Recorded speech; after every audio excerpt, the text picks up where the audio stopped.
Bonjour. Là, je suis bien équipé aujourd'hui. Ouais, ça caille, hein. Oh là là. Ça n'a pas dégelé de la journée. Il fait vraiment très froid. Et donc, nous sommes le 4 janvier, samedi 4 janvier. Et il fait très très froid. Alors le soleil est à nouveau laiteux. Ce matin, on a eu quelques rayons de soleil, enfin, un ciel un peu dégagé. Immédiatement, j'ai vu qu'il y avait à nouveau des traînées. Alors, voilà, bon, puis là, après, voilà, on a un ciel laiteux. Alors, je sais pas si c'est lié, pas non plus tomber dans un délire, mais j'admets que c'est quand même étonnant, cette voûte qu'on a sans arrêt. Une voûte laiteuse comme ça. Vous voyez, le ciel est laiteux. Et il n'y a pas un brin de soleil. C'est vraiment, hier, exceptionnellement, c'est vraiment pénible. On se croirait dans... Il y a un film de science-fiction comme ça, où c'était tout le temps la grisaille, tout le temps la pluie. Il faudrait que je retrouve le nom. J'ai oublié. Donc, petite promenade, tranquille, pépère, suite au soubresaut d'une soirée mouvementée. Et puis après, si vous voulez, ça, c'est comme tout, ça se calme. Hein. Il fait froid. Oui, ça se calme. Ça se calme. Qu'est-ce que vous voulez?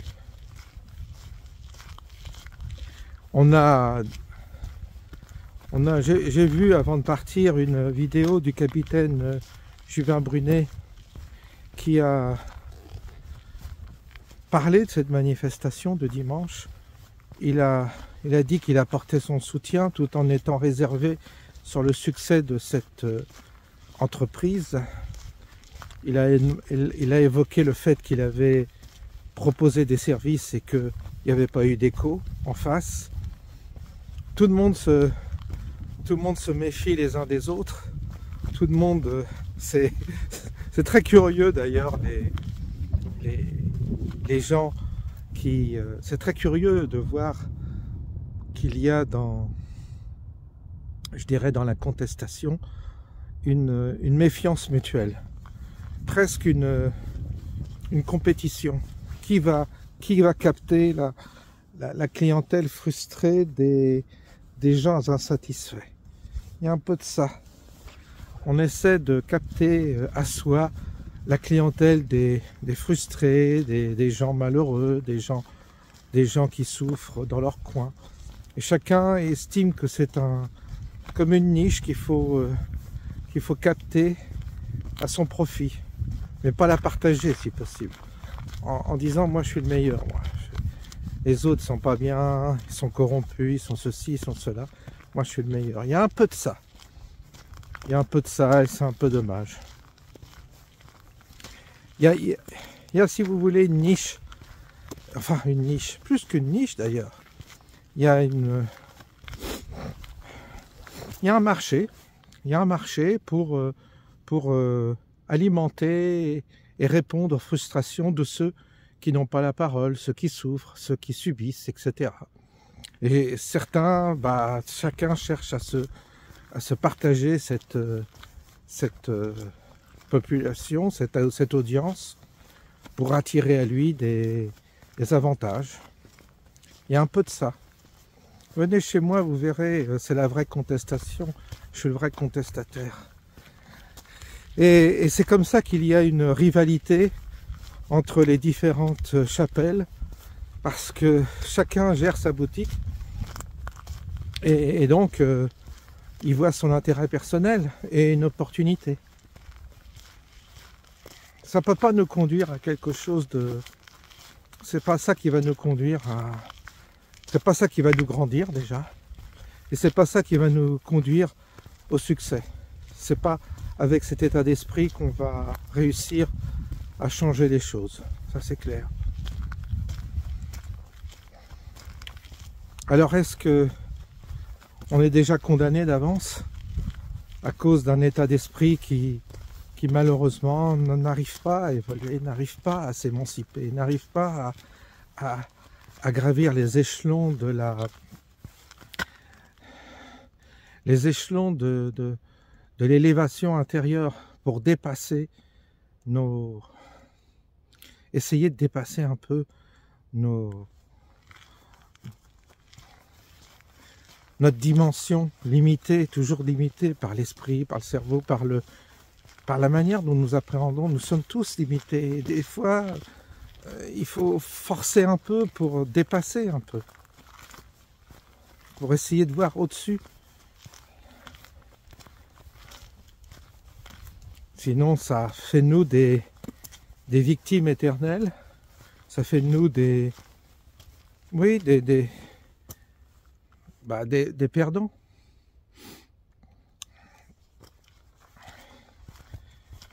Les éternels perdants.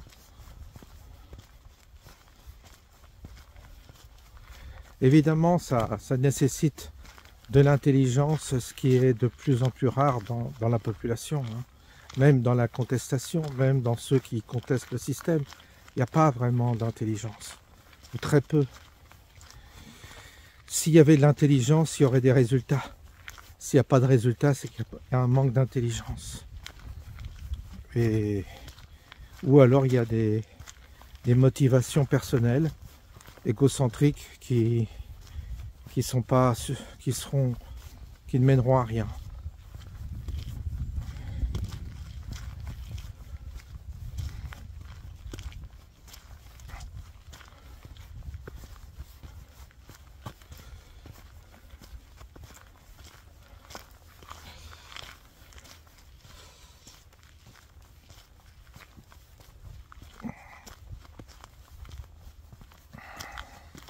Il y en a du chemin à faire.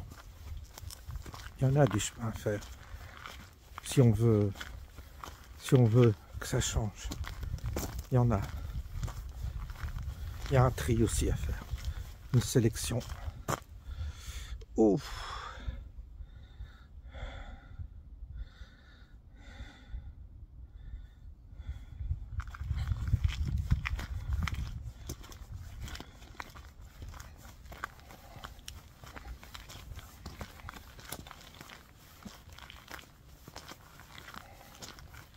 Il y a Dupont-Aignan, vous savez, Dupont-Aignan, on le sous-estime, mais toutes ces positions qu'il prend là, que ce soit par rapport à la Syrie, parce que là, celui qui a pris le pouvoir en Syrie, c'est un ancien Daesh, on est venu lui serrer la paluche, alors qu'on ne voulait pas serrer la paluche à Assad. Enfin, là aussi, au niveau international, on est plongé dans des incohérences et des manœuvres vraiment au-dessous de tout. Et Dupont-Aignan, il flèche bien les contradictions, les aberrations, tout ça. C'est pour ça, tous ces postes que vous verrez à Dupont-Aignan, eh bien, elles sont, la plupart du temps, elles relèvent du bon sens. C'est quelqu'un de bien, hein. C'est quelqu'un de bien, en tous les cas. Je ne sais pas si c'est quelqu'un de bien sur le plan personnel, parce que je ne le connais pas personnellement, mais à part dans ses analyses et à chaque fois qu'il poste un commentaire, une vidéo, elle est juste. Pour la ZFE, c'est pareil, il est intervenu en disant que c'est un scandale. C'est dommage qu'il ne soit pas député. C'est pareil. En fait, c'est son parrain, le parrain de son enfant, qui a fait barrage, LR, qui lui a fait barrage et c'est un LFI qui est passé dans son secteur. C'est incroyable. Incroyable. C'est-à-dire qu'en réalité, c'est quelqu'un quasiment membre de sa famille qui a fait blocage à son élection. C'est là qu'on voit qu'il y a un problème entre nous. Donc avant de s'attaquer à l'adversaire, il faut commencer par déjà faire notre autocritique, analyser nos dissensions intestines et essayer de fédérer.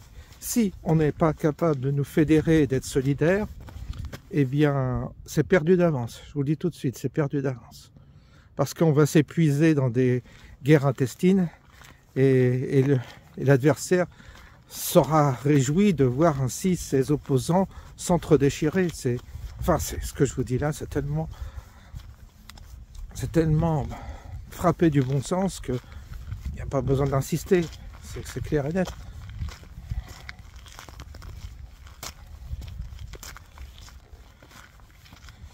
On va voir avec le ZFE, parce que c'est pas une petite affaire, hein. On va voir si les gens vont bouger. Bouger, ça veut dire manifester, organiser des manifestations en voiture et tout, pour faire annuler ce projet d'apartheid. On va voir si vraiment il y a une mobilisation des gens qui sont concernés là pour le coup, parce que c'est leur bagnole.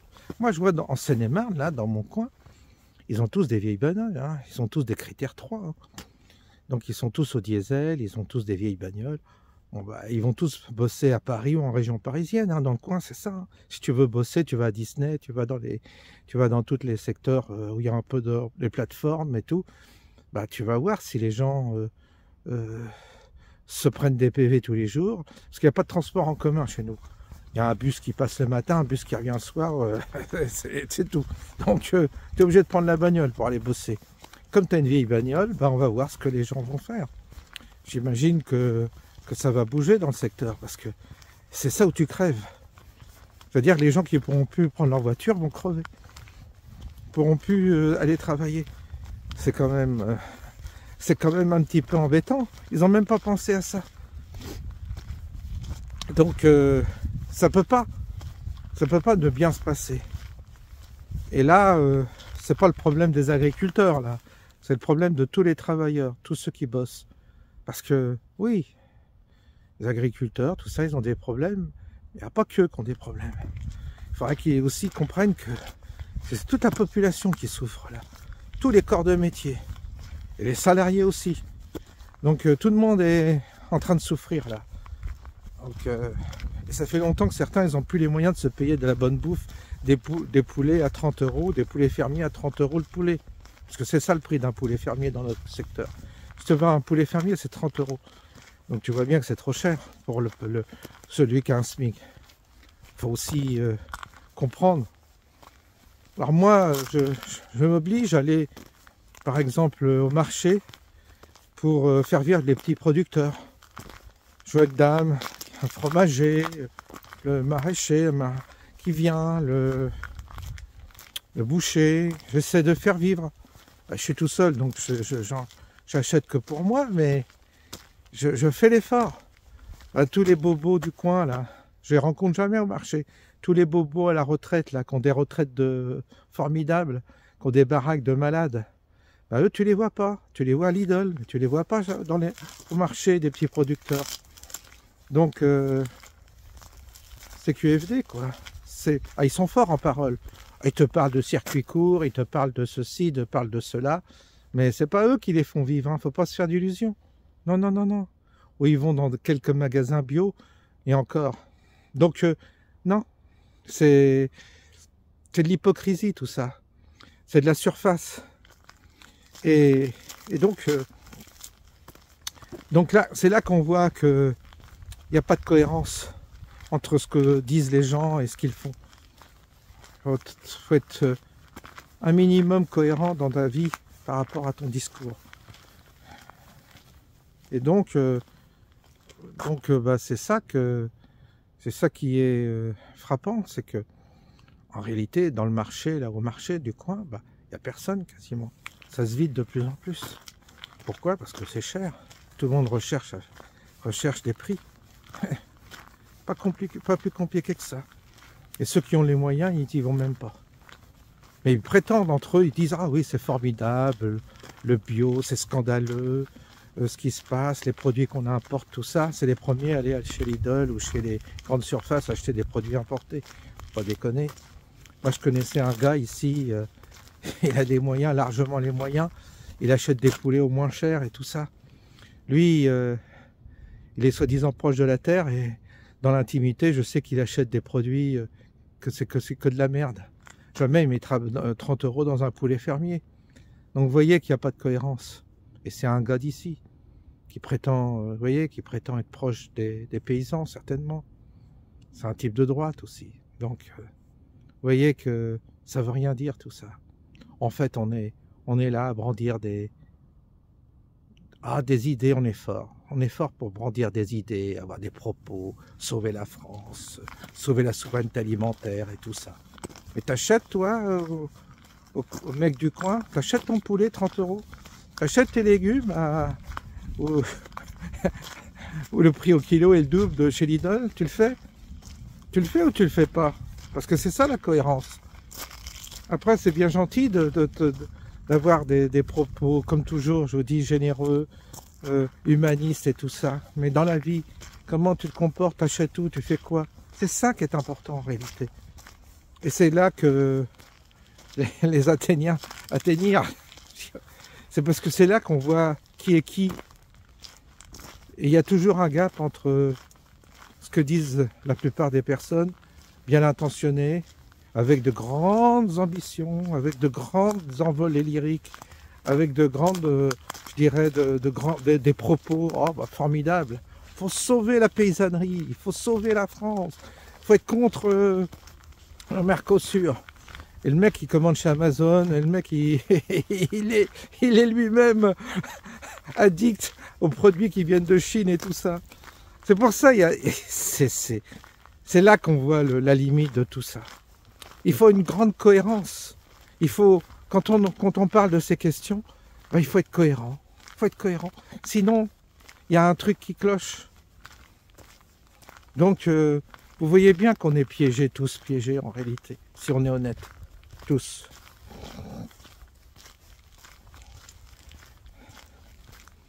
Donc, oui, oui. On verra bien. On verra bien ce que donne tout ça. Moi, je crois que le peuple a ce qu'il mérite, en fait.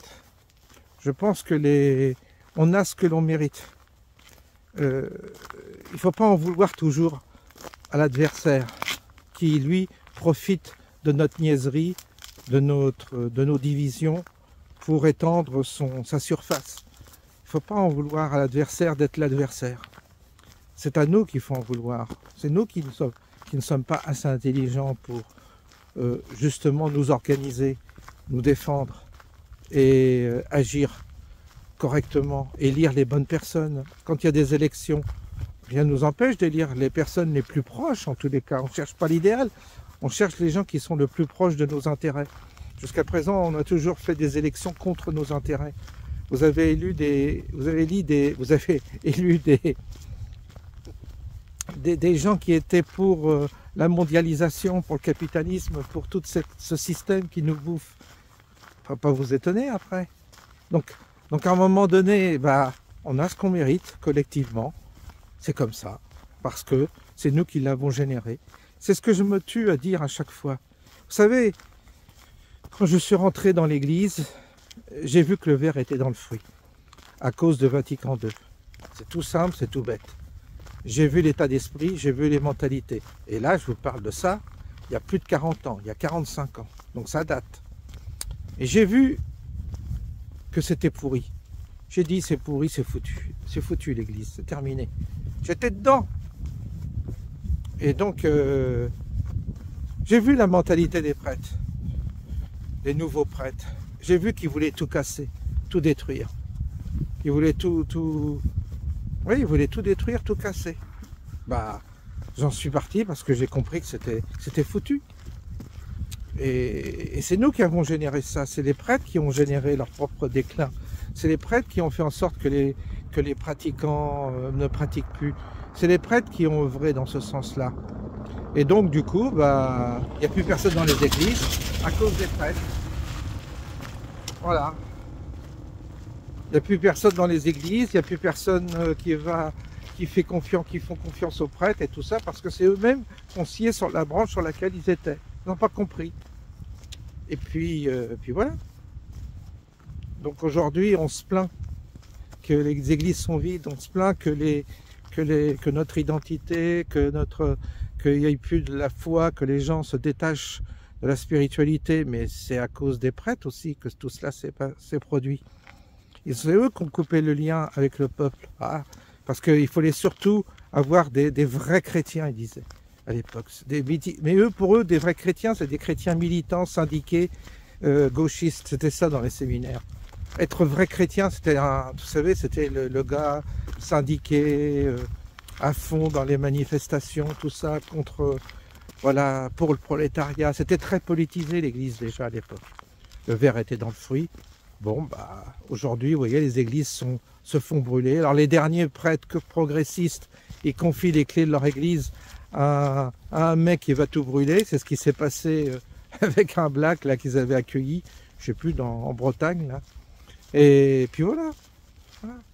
Emmaüs, tout ça, c'est foutu. C'était déjà, le ver était dans le fruit. C'est pour ça qu'il y a une forme de logique. C'est pas illogique de voir l'état dans lequel nous sommes. Si nous sommes dans cet état-là, c'est à cause des générations précédentes qui nous ont mis dans cette situation. C'est eux qui sont responsables. Et puis aujourd'hui, bah, on a un héritage. Tout cela, je l'ai identifié au cours de ma vie. À chaque fois que je voyais apparaître un état d'esprit nouveau, une méthodologie nouvelle, du management, tout cela, je l'ai vu arriver. Et quels que soient, je dirais, les milieux où j'ai progressé, j'ai vu qu'à chaque fois, on allait vers le pire. On ne va jamais vers le meilleur. Et j'ai vu les gens se réjouir toujours de ce qui était plus mauvais pour eux que ce qui était meilleur. J'ai toujours vu les gens arbitrer plus pour leur bourreau que pour leur sauveur. Je parle des gens, des citoyens moyens. Alors, c'est un mystère de voir à quel point le discernement est faussé chez les personnes, chez le genre humain du commun. C'est étonnant de voir son discernement, à quel point il est faussé, à quel point il est biaisé. Pourquoi ont-ils toujours choisi le pire pour eux, pour leur avenir, pour leurs enfants? Tu ne comprends pas, et c'est rebelote tout le temps. Pour le vaccin, ça a été la même chose. Ils ont préféré faire confiance à ceux qui les empoisonnaient, tu comprends pas. Tu comprends pas, parce que c'était facile, c'est à la portée d'un enfant de 10 ans de comprendre qu'un produit mis sur le marché, non testé et sur lequel on n'avait pas de recul, qu'il y avait certainement un risque. Et pourquoi vacciner des enfants qui, eux, n'avaient pas de risque d'attraper le Covid? Pourquoi leur faire prendre ce risque du vaccin? C'était insensé. Il y a le professeur Cohen qui dit que lui, qui est un professeur israélien très connu, qui dit comme ça que sa fille, il la ferait pas vacciner. Donc, pourquoi vous avez fait vacciner vos enfants? Vous n'avez pas écouté, c'est passé pourtant sur les médias. Pourquoi certains ont fait vacciner leurs enfants? C'est incompréhensible. Pourquoi vous avez voté pour des gens qui se prétendaient pro-immigration? Vous n'avez pas compris que l'immigration allait être un facteur d'insécurité et en même temps allait baisser la rentabilité de vos métiers parce que fatalement ça tirait les salaires vers le bas. Vous n'avez pas compris ça? Que la compétition, même Georges Marchal avait compris que l'immigration était un facteur pour le travailleur, un facteur de régression sur le plan du salaire. Et ça, les Français n'ont pas compris. Ils ont voté pour les gens en disant « Ah mais c'est bien, il faut accueillir tout le monde ». Bah maintenant, ça y est, ils sont chez toi. Ils te crachent à la gueule, tu te plains, mais c'est toi qui l'as choisi, c'est toi qui as voté. Les églises, c'est pareil, ils sont vides, mais c'est vous les curés qui êtes fautifs. C'est vous qui avez voulu vous habiller en danseuse et tout ça. Vous avez quitté la soutane, vous avez quitté les bonnes sœurs, ont quitté le voile, ont tous quitté. Ben maintenant, vous êtes transparents, vous représentez plus rien. Ben vous voyez les musulmans arriver, eux, ils s'habillent avec des vêtements religieux, tout ça, et vous les condamnez. Mais eux, ils affirment, ils assument dans un espace public. Vous êtes effacé de l'espace public et eux, ils viennent l'assumer. Et tu viens de plaindre. Il faut être cohérent un peu. Donc du coup, bah effectivement, moi j'ai des musulmans qui m'ont dit bah, tu te plains François, tu dis que l'islam progresse, mais vous les chrétiens, c'est à vous de faire du prosélytisme, c'est à vous de défendre votre identité, c'est à vous de pratiquer votre religion. Il y en a une musulmane ou monsieur musulman qui me disait mais chez vous il y a plus personne dans vos églises. Ben, il a raison. Ils ont raison. C'est à nous aussi de relever la tête, c'est à nous. Mais avec un clergé aussi pourri, aussi décadent et aussi perverti qu'on a, il n'y a aucune chance qu'on se relève. En réalité, notre combat, il est perdu d'avance. On n'a aucune chance. On a un pape, même le pape, c'est ce pape qui a dit que c'était un acte charitable de se faire vacciner. Quand vous avez un pape qui prend position pour le vaccin, vous dites, bah, ce pape, il est pourri aussi. Donc, quand c'est pourri par la tête, le corps est pourri. Donc, en fait, tout le corps ecclésial et tout le corps clérical est pourri. Donc, il n'y a plus rien à attendre. Donc, c'est normal qu'on s'enfonce. Et c'est normal qu'on disparaisse aussi, comme peuple. Donc, du coup, c'est normal de se faire remplacer par des barbares, parfois. Bah oui, qu'est-ce que vous voulez? Puisque vous n'avez pas de couilles, parce que vous n'êtes pas... Parce que vous n'êtes pas capable de comprendre tout ça, la cohérence dans tout ça. Alors, aujourd'hui, il est clair que c'est mal parti pour notre pays, et c'est mal parti pour l'Église, hein, c'est fini. Il n'y a pas d'espoir, il n'y a aucun espoir. De toute façon, les religions, à mon avis, c'est terminé. Avec les évolutions dans le domaine de la physique quantique, tout ça, il y a tellement de bouleversements concernant des croyances qui vont être apportées qu'on ne pourra plus adhérer comme on adhérait autrefois à une religion. Je pense que c'est la fin des religions aussi. Parce que les dogmes ne tiennent pas face. Les dogmes sont dépassés. Les dogmes, c'était pour tenir les gens en cage mentale, mais en réalité, la spiritualité n'est pas dogmatique. Et les révélations feront qu'on sera obligé de dépasser les dogmes, de réfléchir autrement. Et c'est pas plus mal d'une certaine manière. C'est une forme de métamorphose dans laquelle on est. Et vous avez aussi certains musulmans qui eux-mêmes s'émancipent de leur religion parce qu'ils savent qu'ils doivent s'émanciper. Il y en a qui font cette démarche. Et c'est peut-être là qu'on se retrouvera, c'est-à-dire qu'on se sera émancipé de nos religions et on a peut-être, c'est là l'espoir, peut-être qu'on arrivera à, malgré tout, sans être matérialiste et en essayant de rester connecté à notre âme, peut-être qu'on arrivera à trouver un moyen d'exprimer notre spiritualité autrement que dans une religion, peut-être. Vous savez, toute notre société est en train de se métamorphoser. On est dans une phase de mutation. C'est normal que dans une phase de mutation, on soit en mode crise et qu'on soit en mode panique et qu'on ne sache plus où sont nos repères et tout ça, parce qu'on est en train de perdre nos repères et tout. D'une certaine manière, il y a une forme de logique dans la décomposition actuelle. Mais elle est douloureuse, elle est compliquée à vivre, parce que c'est une déconstruction de notre modèle dans lequel nous avons été élevés, qui est en train de nous échapper. Alors, parfois, on est nostalgique, parfois, on regrette notre monde de notre enfance, parce que s'il y avait des belles choses, il y avait une ambiance, il y avait des fêtes, il y avait des réunions de famille, il y avait tout ça. Et puis aujourd'hui, bah, les gens sont seuls. J'ai fait un sondage, 5000 personnes ont répondu. Sur 5000 personnes, 52 ou 56 personnes étaient seules le réveillon du jour de l'an. Ça prouve qu'il se passe quelque chose dans notre société. Ça prouve qu'il y a vraiment quelque chose qui s'est passé, qui est cassé. Alors, on pourra toujours trouver des boucs émissaires, toujours. C'est facile ça. Mais à nous aussi de nous remettre en question. À nous de nous remettre en cause. Et après tout, à nous d'accepter de passer par cette phase de mutation pour peut-être découvrir derrière ce voile autre chose. Peut-être qu'autre chose nous attend, une nouvelle conscience, une nouvelle approche de la vie, une nouvelle manière de concevoir la vie sur Terre. Peut-être. C'est là qu'on est attendu de toute façon. On ne peut plus revenir en arrière. On ne peut plus revenir en arrière. Ce n'est plus possible.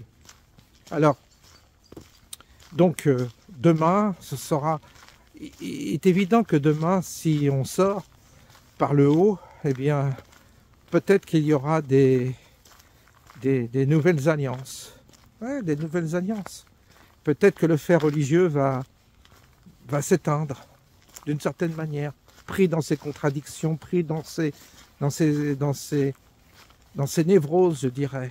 Et puis peut-être qu'on arrivera à autre chose, à passer l'autre étape. Mais ça demande beaucoup une qualité de cœur avant tout. Ça demande beaucoup de qualité, ça demande une qualité de cœur, ça demande beaucoup d'humanité et ça demande aussi le désir de s'émanciper spirituellement, de pénétrer la question spirituelle en toute humilité et rester ouvert, Acceptons aussi nos limites, acceptons que nous soyons limités, tous, moi le premier. Acceptons nos défauts, nos limites affectives, nos limites intellectuelles, nos limites idéologiques, acceptons-les. On ne peut pas attendre des autres qu'ils soient parfaits, c'est pas possible, on ne peut pas. Mais si on est tous habités par le désir de progresser, de nous améliorer, là quelque chose est possible. Ça dépend par quoi on est motivé, par quoi on est habité. Maintenant, les obstacles, les adversaires, d'où qu'ils viennent, je dis bien d'où qu'ils viennent, eh bien, à partir du moment qu'on est sincère et qu'on est habité par cette force et cette volonté de progresser, les adversaires seront terrassés automatiquement. C'est une loi aussi, ça. Parce que dans le tumulte que l'on vit et dans les difficultés où nous sommes, eh bien, il n'y a que ceux qui sont habités intérieurement par ce désir profond de progresser et de muter vers quelque chose d'autre. Ceux-là seront récompensés de leurs efforts, c'est obligé. C'est obligé, ça aussi, ça fait partie des lois. Mais si on s'arc-boute et si on refuse le progrès, si on refuse l'amour, si on refuse notre propre élévation intérieure, notre propre questionnement intérieur, on aura des obstacles dans notre vie qui seront, on aura les conséquences, je dirais, de cela dans notre vie, des conséquences même matérielles, physiques, tout ce que vous voulez. C'est obligé parce que ça fait partie des lois, ça.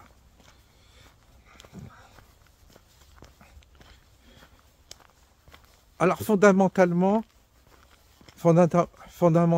si il y a un grand adversaire, qu'on pourrait nommer le diable, Satan, comme vous voulez,